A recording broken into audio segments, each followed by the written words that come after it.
խնամված լինելն է, Չերչինյան Cosmetics։ Բարև ուշացել հեռուստադիտողներին, Մեդինֆորմի շրջանակում այսօր մենք կզրուցենք օնկոհոգեբանության մասին։ Քաղցկեղային հիվանդությունները գաղտնիք չէ, որ ողջ աշխարհում շարունակում են շատ մեծ տեմպերով զարգանալ եւ հիվանդությունը սկսում է նախ եւ առաջ ընկճել մարդու հոգեկան աշխարհը։ Ինչ է տեղի ունենում մարդու հետ այդ ժամանակ, ինչ օգնություն է պետք ցուցաբերել նրան, թեմայի շուրջ ես զրուցելու եմ հրավիրել կյանքի որակենտրոնի հիմնադիր, ինչպես նաև հոգեսոմատիկ, օնկոհոգեբան, էպիգենետիկ դոկտոր Միրզաբեկին։ Բարև բժիշկ։ Շնորհակալ եմ, որ իմ զրուցակիցն եք եւ այս թեման, որը անչափ հուզում է բոլոր այն մարդկանց, ովքեր ունեն հարազատների մեջ քաղցկեղով հիվանդ մարդ կամ հենց իրենք են կրում այս հիվանդությունը, նախ եւ առաջ հետաքրքիր է նրանց, իսկ այդպիսիների թիվը փոքր չէ։ Եվ այսպես, քաղցկեղ, հոգեբանության ընկճում, մարդու հոգեկան աշխարհի ասես հեղաշրջում։ Ինչ է տեղի ունենում մարդու հոգեկան աշխարհի հետ այն պահին, երբ տեղեկանում է այդ հիվանդության մասին։ Խոսքը վերաբերում է նաեւ նրա մոտ հարազատներին, խնդրեմ։ Դե իհարկե օնկոլոգիան հիմա զարգացել է։ Երևի 70% մարդիկ մեռնում են օնկոլոգիայից, ոչ քրոնիկական հիվանդություններից եւ ինֆարկտ, ինսուլտ ուշացել է 70%։ Դե գիտեք, как раз таки սխալ է բուժելը օնկոհիվանդների, բուժելի սխալ է, որտեղ միջով ծրագիրը դուրս չգա ԴՆԹ-ից, ինչի է եկել այդ պատճառը, էլի որպես պատճառը պետք է հանենք։ Դե ինչքան 35 տարի այդ գործի մեջ եմ, քրոնիկական ստրես։ Կամ դուք ապրում եք այն տեղում, որ չեք մարսում այդ մարդին, բայց ուզած չուզած ամեն օր տեսնում ես։ Այստեղ ուժը սկսում է աղիքների ստամոքսի խնդիրները։ Ես իրանք չեմ մարսում, բայց ուզած չուզած պետք է լինեմ այնտեղ։ Ու կուտակում, այնտեղ գալիս է ուժը մինուս զարյադը իջնում է, պլյուս զարյադն է շատանում։ Ինչ է դա նշանակում։ Եթե մինուս զարյադով ես ապրում, դու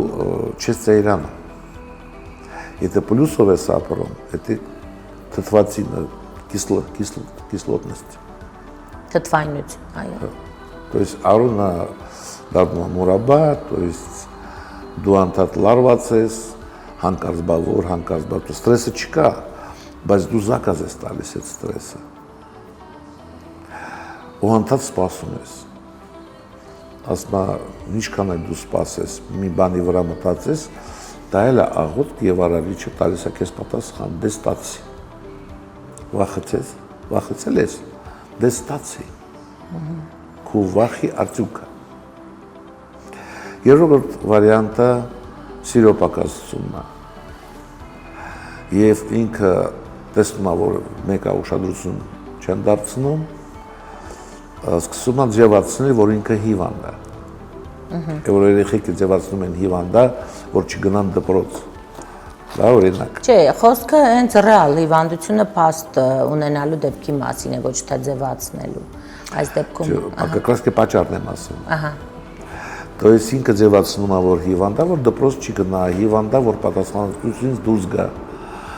Հա, ու շատերը հիվանդանում են սկզբից հասարակ հիվանդություններով ու տեսնում են, որ մեկը այլի պատասխանատու է, ու հետո դա զարգանում է, ասա դե ստացեք։ Հիմա դուք չեք կարող ծեծեք, չեք կարող ստիպեք ու ռակի բջիջը սկսում է զարգանալ։ Երրորդը դու միշտ փախուստի մեջ ես։ Հարցեր որոշելու տեղ փախչում ես։ Դուրը շփոթվում ես, դուրս ես գալիս, բայց հարցը որոշված չի։ Բայց մեր մարմինը ինձ տված չի, որ դու պարտվես կամ հարցերը չի որոշ։ Ու դրա համար ուղիղ է սկսում նագրուսկի տակով ծանրաբեռնված, այո։ Ու տեսնում է, որ հոգին չի կարող հարցերը որոշի, ինքը վերցնում է իր վրա, որ գոնե կյանքը երկարացնի։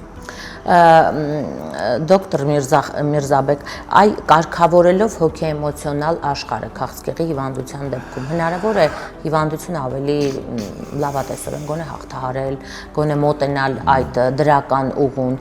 Իհարկե սա զուգակցվում է քաղցկեղի դեմ լուրջ բուժմամբ։ Հա, նորերը շաբաթը մի հոգի նախ ունեմ օնկո հիվանդ, բայց կեսից շատ հա դուրս են գալիս այդ օնկոլոգիայից։ Բայց այն 40%-ը կարող է դուրս չգա։ Դրա համար ես կյանքում գարանտիա չեմ տալիս։ Եվ դուք էլ փախեք այն մարդուց, որ գարանտիա տալիս, որ ռակը կբուժի։ Դաժե խիմիայից հետո, վերահատությունից հետո շատ-շատ 5 տարի ձգես օնկոլոգիայից։ 98% մարդիկ մեռնում են, որովհետև ծրագիրը փոխած չի։ Ինքը ոնց եղել է միամիտ, ոնց եղել է տագնապի մեջ, սենց էլ մնացել։ Այ դուք ինչ եք առաջարկում այդ տագնապը վերացնելու համար, ինչ մեթոդներ ունեք։ Դե տագնապը ումից է գալիս, առաջի տագնապը գալիս է ծնողներից, որ երկու մարդ որ մենք տեսնում ենք, ձվաբջիջը եւ սերմը։ Ու ինչ հարաբերություն դու ունես պապայի հետ, ուժը եթե կին ես, աչ կողմն է սկսում բորբոքվել։ Աչ կուրծքը, եթե վատ են հոր հետ հարաբերությունները, այո։ Հա, եւ այդ աղջիկները ֆինանսական միշտ լավ չեն։ Եթե մոր հետ, կանանց հետ, անպայման չի մոր, երեխեքը, տատիկը, մաման, այսինքն պետք է ծնողների հետ լինել հաշտ։ Ձախ, հա, ձախ անգունն է։ Ահա։ Ու ասма ես հիշաչափ չեմ, բայց լավ չարություն ունեմ, լավ էլ հիշողություն, բայց հիշաչափ չեմ։ Դες ներելու մոմենտ մեզ չունենք։ Մոռանալը դա խանգարում է չներելը, այո։ Բայց դրից է սկսում։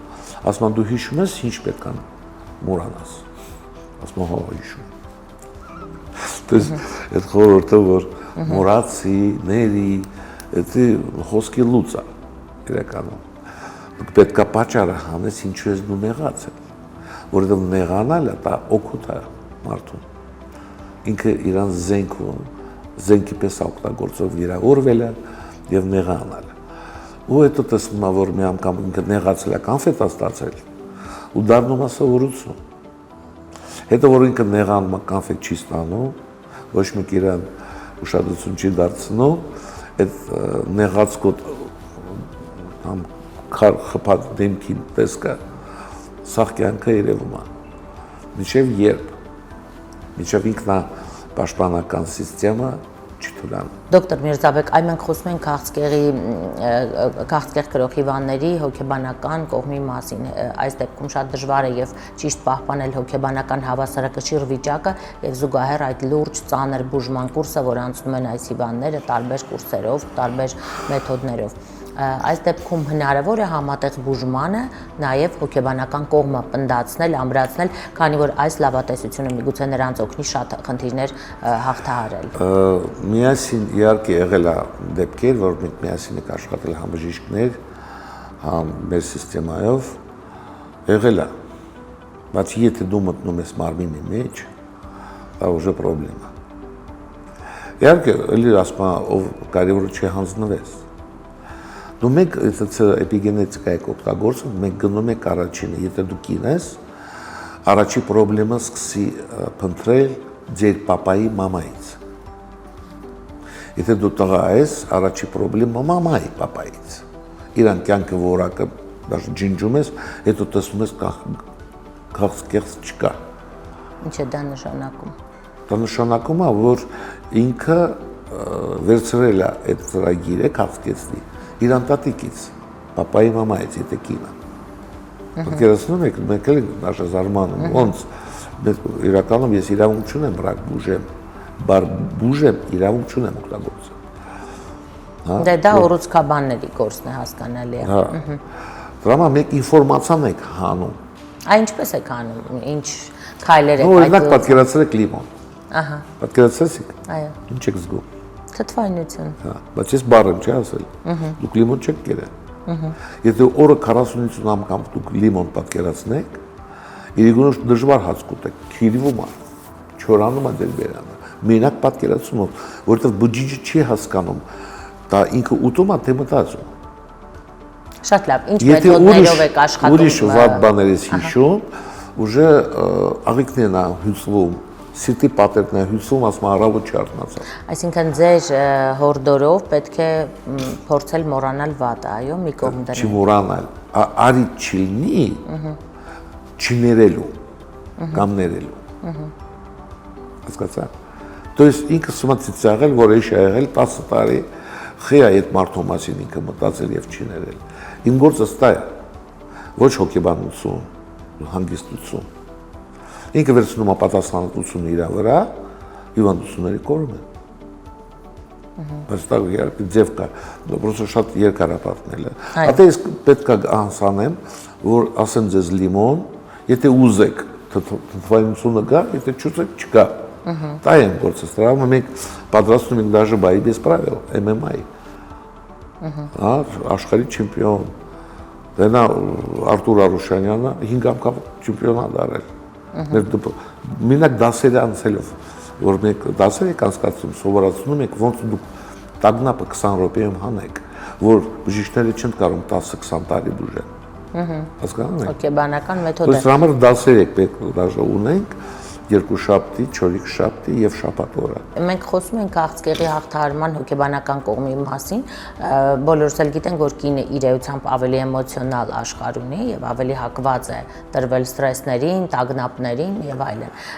Դե եթե խոսքը գնում է այս ճարիքի մասին, բնական է կինը ավելի էմոցիոնալ դա կտանի, քան տղամարդը։ Ի վերջո կնոջ հոգեբանությունը ուսումնասիրելով այն չեք հասկացել ինչու են ավելի էմոցիոնալ եւ ի վերջո ինչ չի կարելի հասկանալ։ Անհնար։ Ինքը իրան չի կարող հասկանալ։ Կնոջ պետք է զգալ։ Ես մի 5-6 տարի մենակ այդ վարժությունները եմ արել, որ կնոջը զգամ։ Որ կնոջին զգում ես, չես թողում խափի։ Որ ինքն էլ չի հասկանում ինչա կատարում իր հետ։ Հասկանում եք։ Ու այդ զգայարանի միջոցով ես տանում եմ իրան պատճառը։ Դաժե շատերը պատճառը սկսում է մամայի փորիկից։ Եվ առաջի բեմնավորման վարկյամներից ինչ վիճակում է եղել պապան եւ ինչ վիճակում է եղել մաման։ Շատերը մաման չի ուզում, պապան ստիպում է։ Դա ուժը երեխին ծնվում է բռնաբարվածության միջոցով։ Ու սաղ կյանքը իրակ տարապում է, որովհետեւ մաման չի ուզել, բայց իրան ստիպել է։ Ճուկեցիք։ Երեխա ունենալու փաստը։ Ոչ որովհետև 2 տարեկանից աղջիկան ասում են չի կարելի, դու աղջիկ ես, ամոթ է, աղջիկը ընդունում է փաստ, աղջիկ լինել չի կարելի, որովհետև անալիզը քիչ է, որ հասկանա, եւ ամոթ է լինել աղջիկ։ Ես չեմ տեսել աղջիկ, որ անհանգիստ չի։ Առաջին սպանողը այդ բառն է, ամոթ։ Ոնկոլոգիան 2 տիպի մարդ կա՝ մեղավոր եւ ամաչկոտ։ Հասկանում եք։ Եթե այդ 2 բառը չկա, 120-130 տարի կապրես։ Այսինքն չունենալ մեղքի զգացում եւ չլինել ամաչկոտ, այո։ Ջա։ Բայց այդտեղ ով ամաչկոտ չի, ասում են փչացած։ Չէ, դե սահմաններ հատելը իհարկե կապ չունի դրա հետ։ Շատ բաներ են անում, մեկը ծիծաղում է, չեն թողում, ամոթանի ծիծաղը, ես շատ լսել եմ։ Հոգու ազատության մասին խոսքը ոչ թե Ներսի բերդը միացնում, հետո ասում է երեխես անհաջող։ Բավոնց լինի հաջող։ Ներսի բերդում ինքը գլուխը քաշքցած, ոչ մի առաջարկություն չի անում, իհարկե ինքը չի ամուսնանում։ Որտեղ իրան սովորացրել լինել ստրուկ։ Էփող թափողն է միշտ ռակը։ Լեզին ռակ չի լինում։ Շատ հազվադեպ։ Այո։ Լեզին ով է, ինքնասեր մարդ։ Ինչքան մաման իրան սիրի, երեխեքը միշտ հաջող են։ Եթե մաման ես ոչինչ դուք լավ ելնեք, ընտանիքը փթում է։ Դոկտոր, եւ խոսենք նաեւ փոքրինչ սնոտի ապաշտական թեմայի մասին, հակիրճ անդրադառնանք նրանց, գիտեմ, որ շատերը չեն հավատում, այո, այդ թուղթ ու գիրասված եւ այլն, սրանք ընկճում են հոգին, ընկճում են մարմինը, ինչ որ չար ուժեր են, որը անունը դրել ենք այսպիսի ժողովրդական անբանում, սակայն այստեղ կան գիտական ինչ որ նորոշումներ։ Եթե երեխան 3-4 տարեկան վազում է, ու տատիկը հարևանուհի հետ խոսում է թուղթուգիրի մասին։ Իհարկե երեխեն ասում է դե իրանք եթե մեծ են, значит լուրջ թեմա է։ Ու անդադար լսում են, հետո նրա մազեն գտնում, թե ինչ են գտնում, ճիշտ է, ԴՆԹ։ դնթն ուզում է Ամերիկան ոչ մազերի կտրի, եթե Ամերիկան մեկը գտնի քո մազը, այդ մազի միջոցով կարա ուղարկի ինֆորմացիան Երևան։ Կվանտային ֆիզիկա դա ապացուցում։ Այո, իհարկե այդպիսի փաստեր կան։ Ու իրականում թուղթուկերը ասում են այն մարդիկ, որ չեն ուզում պատասխանատվությունը վերցնեն իր վրա։ Ու մեղադրում են տամ հորքուրին, մորքուրին, որ թուղթուկեր արել կամ ինչ, հարևանին, աշխունին, որ պատասխանատվությունից դուրս գան։ Մենք ինչ ենք անում, մենք հանում ենք ինֆորմացիա, որտեղ է եկել այդ բարը։ Այո։ Այդ բարը, որ հանում ես, ինքը շատ բաներից ազատվում է։ Պրոստը բարը դնթի մեջ, ծրագիրը։ Որ ինտերնետում դու փոխում ես, չէ՞, մեկ-մեկ ծրագիրները ջնջում ես, դաբարիտ ես անում, նոր նկար, նույն բանը դնթի է անում։ Հնարավոր է այստեղ։ Մենք սովորել ենք։ Էյնշտեյնը ասում է, եթե դու ուզում ես դուրս գաս վատ վիճակից, դու պետք է լինես լավ վիճակում։ Բայց ո՞նց։ Մենք ուրեմն գտել ենք այդ համակարգը։ Էյնշտեյնը ասել է։ Ինչպես է գտել, կիսվեք մեր հեռուստադիտողի հետ։ Էքսպերիմենտներով։ Իսկ ինչպես է կարողանում փոխել։ Այդ որ ասել եմ լիմոն, դու չէ՞ եկե։ Այո։ Ուղղը գիտի թե միտքը եւ իրականությունը նույն process-ն է։ Գիտեմ, որ ունեք նաև դասընթացներ, որով մարդկանց պատրաստում եք որպես հոգեբանական ամուր մարդիկ եւ ինչպես նշեցիք, իրենք օգնում են իրենց շրջապատներին։ Դասընթացները ձեր ինչքան են տևում։ 3 ժամ։ Ամեն դասը։ Ամեն օր է թե։ Չէ։ Էպիգենետիկան ամեն понедельник, շաբաթ, պսիխոսոմատիկան 4 շաբթի։ Բայց էլի ունենք դասերը։ Արդյունքում ստանում են դիպլոմներ։ Առաջի զանգից ով հետաքրքրվել է։ Այո։ Իմացեք, որ կյանքը փոխվելու է իրան։ Հենց առաջին այցից հետո։ Առաջին դաժե զանգից։ Այսինքն ձեզ ովքեր կարող են դիմել հոգեպես ընկճված մարդիկ, թե մարդիկ ում հետաքրքիր գիտության աճողը։ Շատ բժիշկներ են գալիս, հոգեբաններ են գալիս մեզ մոտ բուժվելու։ Ոչ բուժվելու, այլ խնդրից դուրս գալ։ Որտեղ հոգեբանները ինձ ասում են, ինչ նշանակում է, ես էլ եմ խմում։ Որտեղ իրանք են նույն մարդ, ոնց հիվանդ է։ Մենք տակրած բարձրացնում ենք իրան, ինքը համ ֆինանսական ապահոված է ապագայում։ Այսինքն ձեզ դիմում են հոգեբանները որակավորման Շաբաթը երկու հոգի նախ դիմում են։ Այո։ Даже Москвայից ունենք, Ռուսաստանից, Ամերիկայից հոգեբան, ՄԳՈ, Մոսկովский государственный университет։ Այո։ Եվ օնկոհիվանդները, ինչպես մեր զրույցից կա։ Ну, это по всему миру, օնկոն Ամերիկայից շատ է։ Ձեզ եմ շնորհակալ, դոկտոր Միրզաբեկ։ Հարգելի հեռուստադիտողներ, ես զրուցում էի հոգեսոմատիկ, օնկոհոգեբան, էպիգենետիկ դոկտոր Միրզաբեկի հետ։